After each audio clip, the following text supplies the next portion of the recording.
नमस्कार दोस्तों, मैं सोनू गहलोत। मेरे चैनल पर आप सभी साथियों का स्वागत है। साथियों, बड़े लंबे समय के बाद मैं कोई ऐसा कंटेंट लेकर यूट्यूब पर आया हूँ, क्योंकि काफ़ी समय हो गया है। और कारण क्या रहा है वो आप जब आप वीडियो देखेंगे तो आपको इस चीज़ का पता चल जाएगा।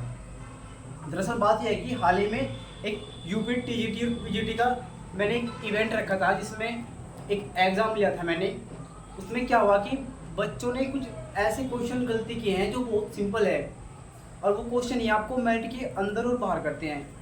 और गलती भी कैसी कि आप देखेंगे तो आपको हैरानी रहेंगी कि ऐसे क्वेश्चन एक ग्रेजुएशन का, पोस्ट ग्रेजुएशन का बच्चा गलती करता है। तो आप देखते हैं क्या है। और जो आज टॉपिक है वो हमारा उसी विषय पे है, जिस विषय पे जो हाल ही में परीक्षा हुई थी या एग्ज़ाम हुआ था, उसमें जो बच्चों ने गलतियाँ की अधिकतर वही टॉपिक लिया है। क्योंकि जो जो टॉपिक है आपका बहुत महत्वपूर्ण है आपका। उसमें आपका कोई भी एग्ज़ाम हो, मतलब कि किसी भी फील्ड का, तो वहाँ से कम एक या दो क्वेश्चन आपको हर एग्ज़ाम में देखने को मिल जाता है। और बेसिकली वो जो टॉपिक है आपका वो है आपका राष्ट्रीय ध्वज से भारतीय तिरंगा झंडा। इसके अलावा जैसे हमारा कॉन्स्टिट्यूशन है, उसमें हमारे मौलिक अधिकार, मौलिक कर्तव्य जैसी चीज़ें हैं। ऐसी चीज़ों को जानना हमारे भारतीय नागरिक होने के नाते ये अधिकार है कि हमें ये सब चीज़ें पता हो। और जैसे हमारा राष्ट्रीय ध्वज क्या है, राष्ट्रीय गीत क्या है, ऐसी कॉमन बातें हर एक स्टूडेंट को पता होनी चाहिए। लेकिन इन चीज़ों को हम याद नहीं रखते, ना ही हमें पता है। और जब एग्ज़ाम में हमें ये चीज़ें देखने को मिलती है तो हम क्या गलती करते हैं और फिर बाद में पछतावा रह जाता है। तो चलो देखते हैं कि वो जो टॉपिक था उसमें किस तरह से गलती की है। जो हमारा एग्जाम हुआ था उसमें 125 क्वेश्चन थे हमारे, ठीक है। और जिस क्वेश्चन को बच्चों ने अधिकतर गलती किया है वो क्वेश्चन क्या था? वो क्वेश्चन ये था कि भारतीय झंडे में, या भारतीय ध्वज कह लीजिए आप, जो भारतीय ध्वज है हमारा, इसमें कितने रंग होते हैं? कितने रंग होते हैं?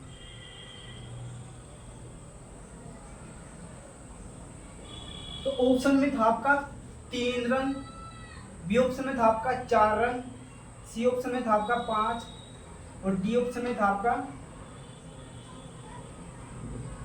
2 रंग। ये ऑप्शन आपके उस क्वेश्चन में रखे हुए थे आपके, क्योंकि जो आपका डीएसबी है, दिल्ली टीजीटी पीजीटी जो एग्जाम है, वहाँ से जो हमारा कंटेंट है, मतलब जब भारतीय ध्वज है या भारतीय तिरंगा झंडा है, इससे लगभग 3 या 4 क्वेश्चन, मतलब 2 तो कंपलसरी है कि आते ही आते हैं। इसके अलावा आपकी कोई सी परीक्षा हो, यूपी टीजीटी पीजीटी या कोई भी अदर स्टेट का एग्जाम, वहाँ से हमारा जो नेशनल फ्लैग है या राष्ट्रीय झंडा है, इससे 2-3 क्वेश्चन आपके आ जाते हैं रंगों को लेकर, या उसको मतलब कि किस तरह से वो भारत में इसका आगमन हुआ है, किस तरह से उसे फहराते हैं या क्यों फहराते हैं। इसी से में बहुत सारे क्वेश्चन आपके निकलते रहते हैं झंडे से। तो आज का जो हमारा टॉपिक है वो है इंडियन फ्लैग या भारतीय झंडा या राष्ट्रीय ध्वज, उस पर हम बात करेंगे। लेकिन उससे पहले हम जान लेते हैं कि जो बच्चे हैं उन्होंने अधिकतर इस क्वेश्चन को किस तरह गलती किया है। तो जो क्वेश्चन बच्चों ने गलती किया है वो इस तरह से क्या है कि जैसे क्वेश्चन आपका आ रहा है कि भारतीय झंडे में या राष्ट्रीय ध्वज में कितने रंग है, तो बच्चों ने ऑप्शन राइट किया 3 रंग होते हैं। क्यों? क्योंकि जब हम पढ़ते हैं कि तिरंगा झंडा अर्थात 3 रंगों का झंडा, इससे बच्चों के मन में एक बात सेट हो जाती है कि झंडे में 3 रंग होते हैं। तो इसी चीज़ को उन्होंने महसूस किया या अपने मन में सोच लिया कि झंडे में 3 रंग होते हैं, तो उन्होंने राइट किया 3। लेकिन भारतीय झंडे में 4 रंग होते हैं। क्योंकि जब बच्चे तिरंगा पढ़ते हैं तो 3 रंगों की पट्टियां याद आती हैं, लेकिन जो झंडे के मध्य में एक हमारा अशोक स्तंभ से लिया गया एक अशोक चक्र है, उसका रंग नीला है। नीला रंग का अशोक चक्र है जिसमें 24 तिल्लियां हैं। अब बच्चे उस चक्र को भूल जाते हैं, बाद में फिर जब आंसर की सामने आती हैं या उनको पता चलता है कि हमने उस क्वेश्चन को गलती क्या है, तो वो बहुत पछताते हैं और उन्हें बड़ा दुख होता है। तो ऐसा ही जो हाल ही में परीक्षा ली थी उसमें बहुत सारे बच्चों ने इस क्वेश्चन को गलत किया है और अधिकतर क्वेश्चन में 3 जवाब लगा है कि राष्ट्रीय झंडे में 3 रंग होते हैं। तो ये आपने काफ़ी बड़ी गलती की है जो कि नहीं होनी चाहिए थी। तो इस चीज़ को मैं इसलिए ही लेके आया उस कंटेंट को क्योंकि महत्वपूर्ण है आपका परीक्षा की दृष्टि से। तो आज हम जो हमारा जो टॉपिक है वो है राष्ट्रीय ध्वज, भारतीय तिरंगा झंडा। उसके विषय में हम महत्वपूर्ण पॉइंट जो आपकी परीक्षा में बार बार आते रहते हैं, कोई भी एग्जाम हो आपका किसी भी कंपटीशन का, तो उसमें आपको जो भी क्वेश्चन लगभग मिलते हैं उन पे हम प्रकाश डाल लेंगे। तो आज का जो हमारा टॉपिक है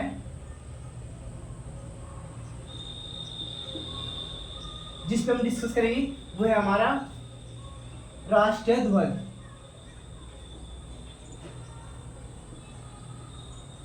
राष्ट्रीय ध्वज लगभग 20-25 क्वेश्चन ऐसे जो आपको हर एग्जाम में देखने को मिलेंगे। आप बड़ी ध्यानपूर्वक पढ़ेंगे और फिर उन्हें याद भी करेंगे, ठीक है। इससे पहले एक थोड़ी सी हंसी की बात है। एक लड़की ने क्वेश्चन, जो हमारा क्वेश्चन था कि भारतीय झंडे में कितने रंग होते हैं, उसे किस तरह उसने डिफाइन किया। मतलब जो हमारी OMR शीट थी ऐसे, उस रो में क्या है वो 4-5 रो में बटी हुई है ऐसे, जिसमें हर एक सर्कल में 4-4 के आपके ऑप्शन होते हैं ABC करके। तो उस लड़की ने क्या किया कि जो आपका क्वेश्चन था, क्वेश्चन गलत किया, उसमें ऑप्शन मान लीजिए उसका B था, उसने B फिल किया लेकिन क्वेश्चन राइट था D। तो उसने क्या किया, उस क्वेश्चन को रफ किया, रफ करके उसे ये सब गोले मिटो दिए और फिर इस पे लिखा कि ये राइट है। मान लीजिए कि भारतीय तिरंगे झंडे में 4 रंग होते हैं। उसने लिखा पहले में ऊपर लाल रंग होता है, बीच में सफ़ेद और नीचे हमारा हरा रंग होता है। उसने ये चीज़ बाहर पेपर के बाहर लिखी और उसके बाद उसने एरो लगाया है कि ये हमारा क्या है, ये अशोक चक्र है और इसका रंग होता है नीला। अब देख लीजिए आप, इतनी बड़ी क्लास के बच्चे जो BA और MA मतलब UG और PG कर रहे हैं, वो ऐसी बच्चों वाली हरकतें करते हैं। अब उनका क्या समाधान है? तो ऐसा ना करें आप मास्टर डिग्री लेकर किसी परीक्षा की तैयारी कर रहे हैं, अगर कोई क्वेश्चन आपका गलती हो जाता है तो आप उसे छोड़ दो। गलती हो गया, मान लीजिए ABC में कोई आपका एक टिक गलत हो गया, आप उसे रब करके या ऐसे काट के दूसरा ऑप्शन राइट करेंगे तो, या फिर उसे रब करेंगे ऐसे, तो आपकी जो OMR शीट है या आपकी आंसर की है वो आपकी रिजेक्ट भी हो सकती है, ठीक है। तो अगर किसी कारणवश आपने कोई क्वेश्चन गलती कर दिया तो आप क्या करेंगे कि आप उस क्वेश्चन को छोड़ देंगे, अन्यथा आपकी पूरी OMR शीट भी रिजेक्ट हो सकती है। इस चीज़ को आप ध्यान रखिए। क्वेश्चन गलती होने के बाद आपका एक क्वेश्चन गलती हुआ है लेकिन आपकी पूरी ही शीट ना रिजेक्ट हो जाए, तो आप इस चीज़ का ध्यान रखेंगे, ठीक है। तो चलते हैं हम अपने जो हमारा टॉपिक है आज का, उस पर प्रकाश डालते हैं किस तरह से क्वेश्चन बनते हैं हमारे तिरंगे झंडे से।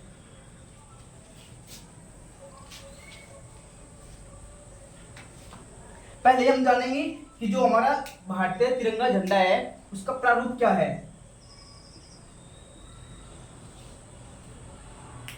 भारतीय तिरंगे झंडे में 4 रंग होते हैं, ये मैंने आपको बताया है। मान लीजिए ये हमारा तिरंगा झंडा है,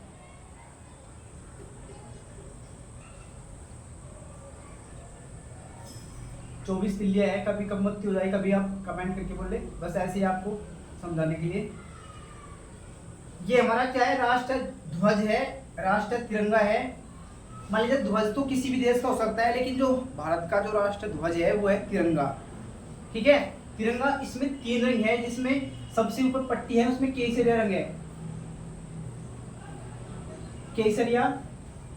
बीच में आपका सफेद रंग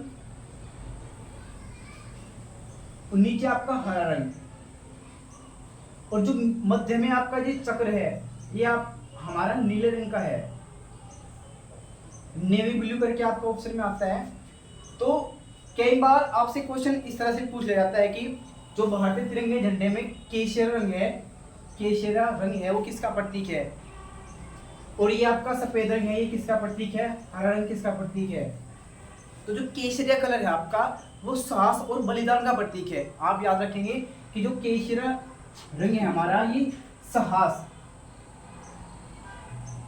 साहस व बलिदान का प्रतीक है। इसके बाद जो सफेद रंग है हमारा, सफेद रंग शांति, शांति और सच्चाई,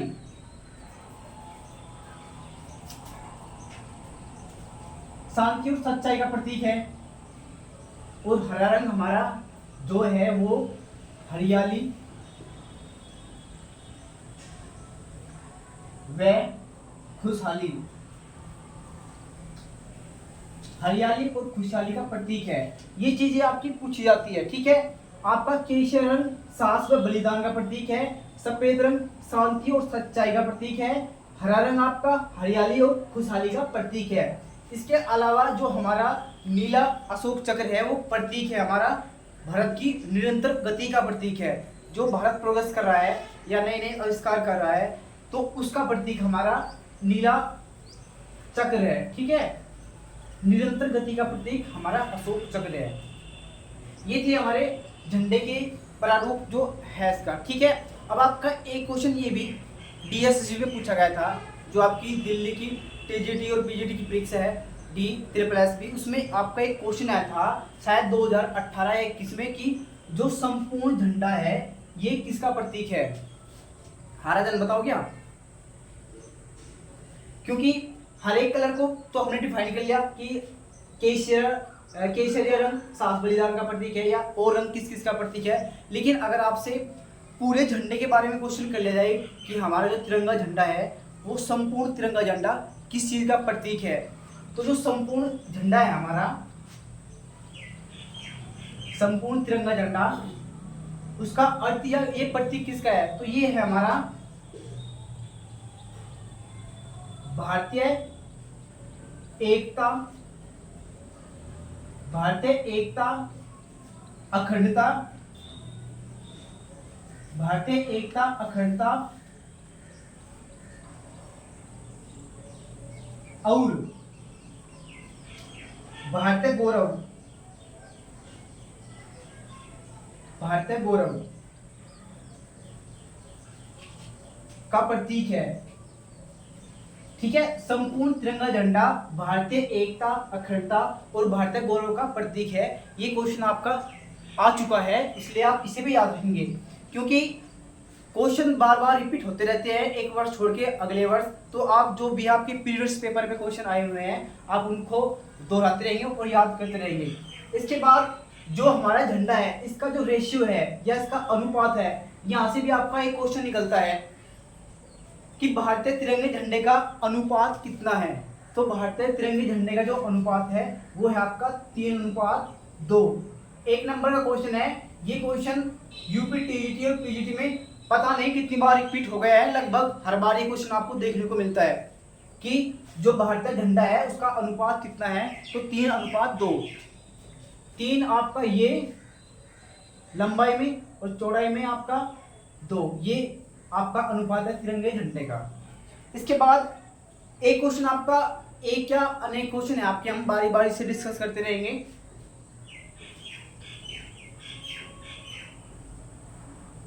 अनुपात के बाद क्वेश्चन आता है कि जो भारतीय तिरंगा झंडा है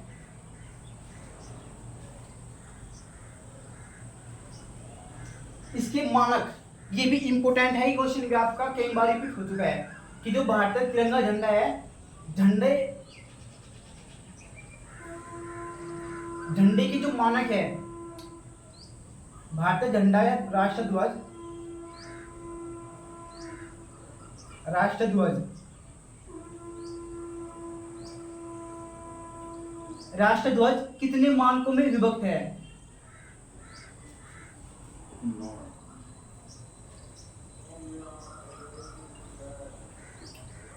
कितने मानकों में विभक्त है। मानक से अभिप्राय है उसका आकार, जो भारतीय झंडा है उसके कितने आकार निर्धारित किए गए हैं या कितने आकारों में झंडा है। मानक से अभिप्राय है आकार से, आकार से कि जो भारतीय तिरंगा झंडा है उसके कितने आकार है। आकार से मतलब कि कितना बड़ा झंडा हम कहाँ फहराते हैं, कौन सा झंडा हम कहाँ फहराते हैं। जैसे कि आप किसी दफ्तर में गए होंगे, किसी बड़े ऑफिसर के या किसी पुलिस डिपार्टमेंट में, तो टेबल मेज पे आपको एक फ्लैग दिखाई देगा, आपको छोटा सा रखा हुआ है जिसमें वो क्रॉस करके ऐसे रख देते हैं, ऐसे करके ये आपका फ्लैग यहाँ, फिर ऐसे करके झंडा आपको देखने को मिलेगा। तो ये आपका टेबल फ्लैग है, आपका जो सबसे छोटा मानक होता है। इसके बाद सबसे बड़ा मानक होता है आपका जब हमारा गणतंत्र दिवस या स्वतंत्रता दिवस पे जो लाल किले पे झंडारोहण हमारे राष्ट्रपति या प्रधानमंत्री करते हैं, तो वो मानक क्या है, वो सबसे बड़ा मानक है आपका, वो बहुत बड़ा तिरंगा झंडा वहाँ फहराते हैं। तो ये क्या, ऐसे ऐसे मानक कि उन मानकों का प्रयोग कहाँ कहाँ किया जाता है। तो ऐसे ही मानक हमारे भारतीय मानक ब्यूरो ने 9 निर्धारित किए हैं। आपसे क्वेश्चन इस तरह से करता है एग्जामिनर कि भारतीय तिरंगे झंडे के कितने मानक निर्धारित है, कितने मानक भारतीय सरकार ने बताए हैं। तो 9 है आपके, ये 9 मानक बताए हैं किसने, भारतीय मानक ब्यूरो ने। भारतीय मानक ब्यूरो ने तिरंगे झंडे के 9 मानक निर्धारित किए हैं। मानक या आकार, ये भी आपका मोस्ट इंपोर्टेंट क्वेश्चन है जो बार बार आपका रिपीट होता रहता है, आप इसे याद रखेंगे। 1 नंबर का क्वेश्चन है आपका, और हर एक क्वेश्चन आपका बहुत महत्वपूर्ण है, क्योंकि ये नंबर आपको उपहार में मिलते हैं। अगर आप इन्हें गलती करते हैं तो आप अपनी एक जो आपकी सक्सेस लिस्ट है उससे आप बाहर निकल जाते हैं। इसके बाद झंडे से कितने और क्वेश्चन बनते हैं, आपका एक क्वेश्चन और बनता है कि हम झंडा दिवस कब मनाते हैं। आपके जितने भी कंपटीशन के एग्जाम है वहाँ ये क्वेश्चन आपको देखने को मिलता है कि हम जो है भारतीय लोग झंडा दिवस कब मनाते हैं। बहुत महत्वपूर्ण क्वेश्चन है आपका ये भी कि हम झंडा दिवस कब मनाते हैं। झंडा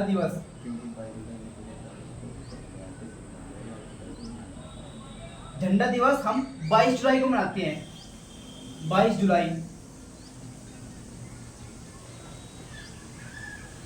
जुलाई को हम भारतीय झंडा दिवस मनाते हैं।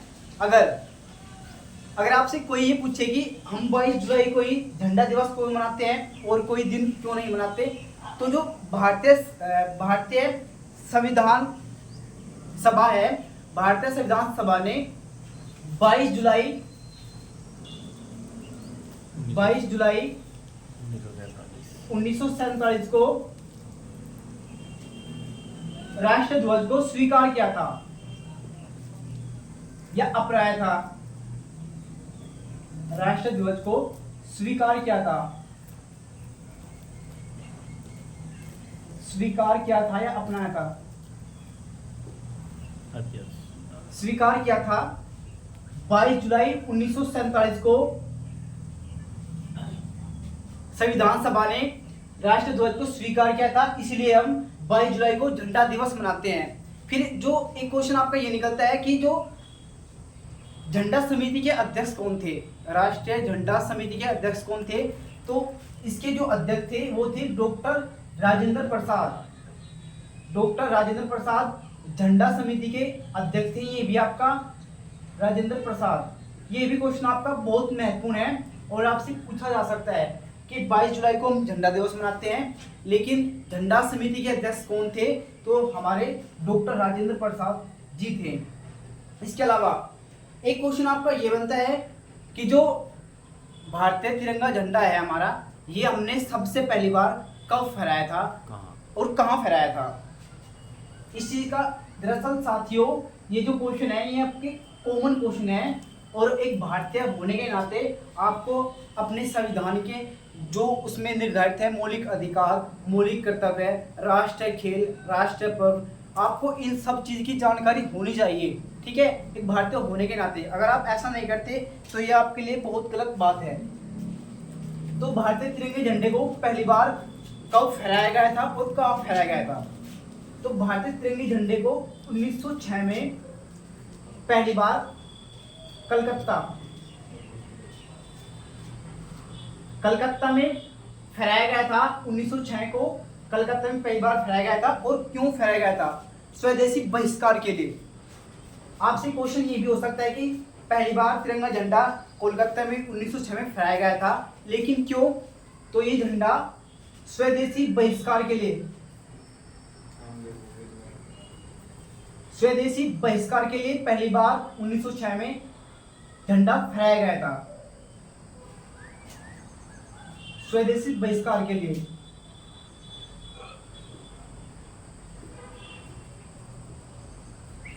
इसके अलावा और जो क्वेश्चन हमारे राष्ट्रीय ध्वज से बनते हैं वो इस प्रकार है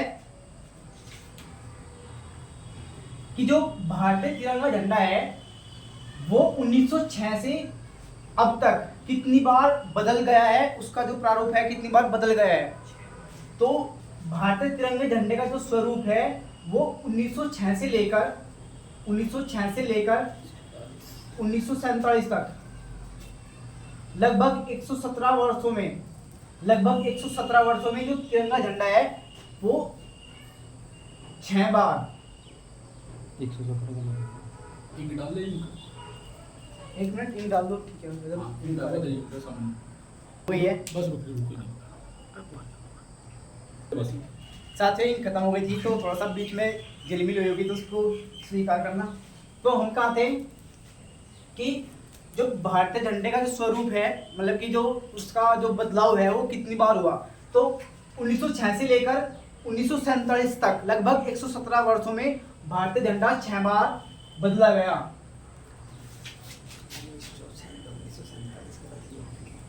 6 बार बदला गया, जिसमें पहली बार 1906 में, दूसरी बार 1907 में, तीसरी बार 1917,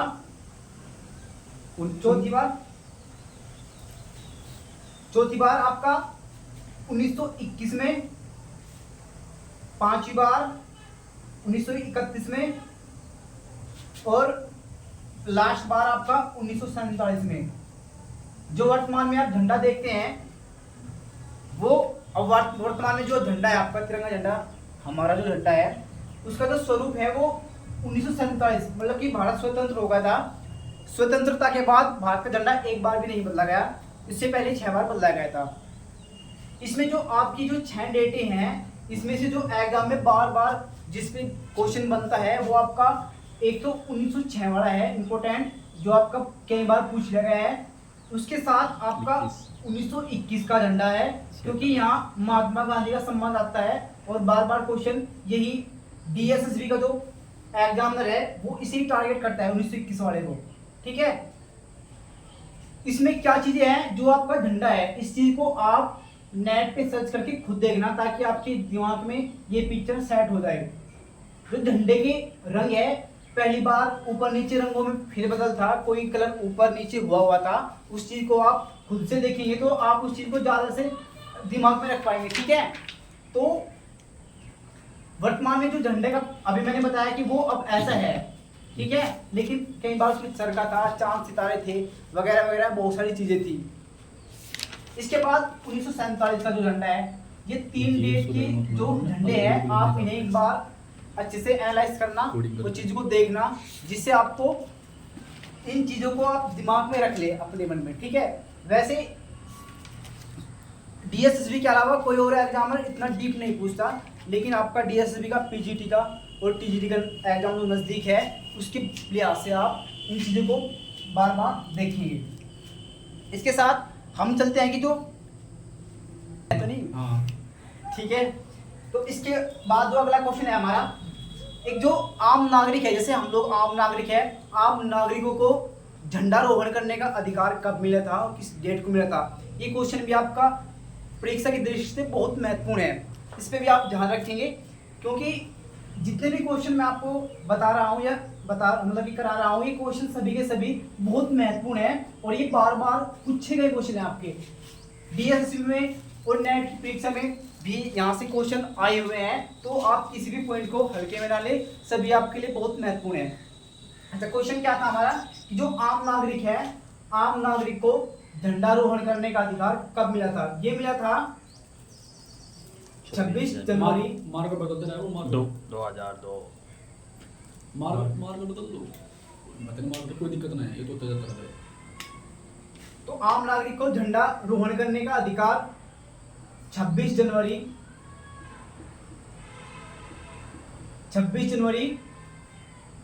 2002 को 2002 को ये अधिकार मिला था, जिससे कि आम नागरिक भी झंडे को फहरा सके।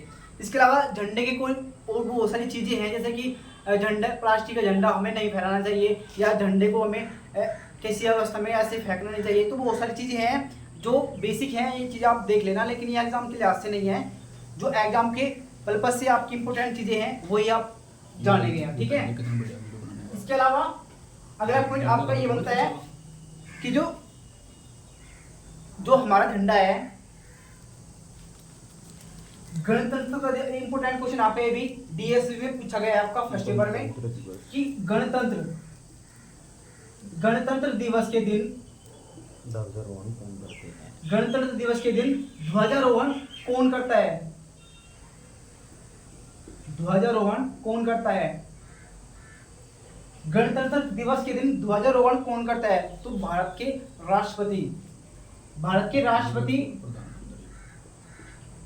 राष्ट्रपति जो है लाल किले पर जो ध्वजारोहण होता है वो गणतंत्र दिवस के दिन ध्वजारोहण राष्ट्रपति जी करते हैं। इसके अलावा अगर आपसे क्वेश्चन कर लिया जाए कि स्वतंत्रता दिवस के दिन 15 अगस्त लिखते डायरेक्ट स्वतंत्रता दिवस के दिन झंडारोहण कौन करता है? तो भारत के प्रधानमंत्री स्वतंत्रता दिवस के दिन और गणतंत्रता दिवस के दिन हमारे राष्ट्रपति ध्वजारोहण करते हैं। मोस्ट इंपोर्टेंट क्वेश्चन है आपका, ये आपका पूछा जाता है। इसके अलावा एक को दो क्वेश्चन ये बनते हैं कि हमारा जो झुका झंडा है वो किस चीज का प्रतीक होता है? झुका झंडा हमारा शोक का प्रतीक, या हमें कोई आर्थिक नुकसान, जो भारत का जो आर्थिक नुकसान है उसका प्रतीक होता है। इसके अलावा एक क्वेश्चन यहाँ से बनता है कि जो उल्टा झंडा है, उल्टा झंडा किस चीज का प्रतीक है? हराजन बताइए, उल्टा झंडा किसका प्रतीक है? जो हमारा उल्टा झंडा है वो विद्रोह का प्रतीक है या संकट का प्रतीक है? ये दो क्वेश्चन आपके मोस्ट इंपोर्टेंट है कि झुका झंडा शोक का प्रतीक और उल्टा झंडा संकट का प्रतीक है, आप याद रखेंगे। और इसके साथ हमारा लास्ट क्वेश्चन, जिसके साथ हमारी वीडियो खत्म हो जाएगी। और आपको वीडियो कैसी लगी और ये जानकारी, ये आप अपना फीडबैक दे सकते हैं कमेंट लिख कर। और आपको ऐसे छोटे छोटे कंटेंट आपको मिलते रहेंगे हाल ही में। और चैनल खैर सब्सक्राइब तो आप कर लेंगे नहीं, अपने दोस्तों को शेयर करें, सब्सक्राइब करें, ताकि आपको ऐसे कंटेंट मिलते रहे। तो हमारा जो लास्ट क्वेश्चन है यहाँ पर हमारे वो ये है कि जो हमारे 9 मानक है, 9 मानक में से 2 मानक आपके अधिक बार पूछे जाते हैं। तो आपका सबसे छोटा मानक, सबसे बड़ा मानक, एक तो सबसे छोटा मानक साइज क्या होता है? मानक अर्थात आकार, सबसे छोटा आकार झंडे का क्या होता है? ये क्वेश्चन आपका नेट में हर बार आता है, ठीक है। और आपकी हर परीक्षा में यूपी टीजीटी में भी कई बार पूछा गया है। सबसे छोटा आकार भारतीय ध्वज का क्या है? सबसे छोटा आकार ध्वज का क्या है? तो ये है आपका 150 mm गुणा 100 mm। ये झंडा वो है आपका जो टेबल फ्लैग कहलाता है, ठीक है, या कार के ऊपर लगा हुआ होता है किसी सरकारी अफसर की, ठीक है। इसकी माप होती है 150 mm गुणा 100 mm। ये भारतीय तिरंगे झंडे का सबसे छोटा आकार है। इसके बाद सबसे बड़ा आकार पूछता है, सबसे बड़ा आकार या मानक, सबसे बड़ा आकार या मानक वो है आपका 21 फीट गुणा 14 फीट, ठीक है। जो ये सबसे बड़ा झंडा है, ये राष्ट्रीय भवन और लाल किले में जो झंडा फहराया जाता है स्वतंत्रता दिवस के दिन, ये झंडा आपका वो है। ये थे आपके राष्ट्रीय ध्वज से बहुत महत्वपूर्ण क्वेश्चन, उम्मीद है आपको पसंद आएंगे और आप इन्हें याद करेंगे। डिजाइन एक क्वेश्चन हो रहेगा आपका कि जो भारतीय झंडा है इसका डिजाइन किसने तैयार किया था? वैसे तो स्टार्टिंग में कई लोग हैं क्या था, लेकिन वर्तमान में जो झंडे का डिजाइन है वो वकैया पिंगली है, पिंगली वकैया।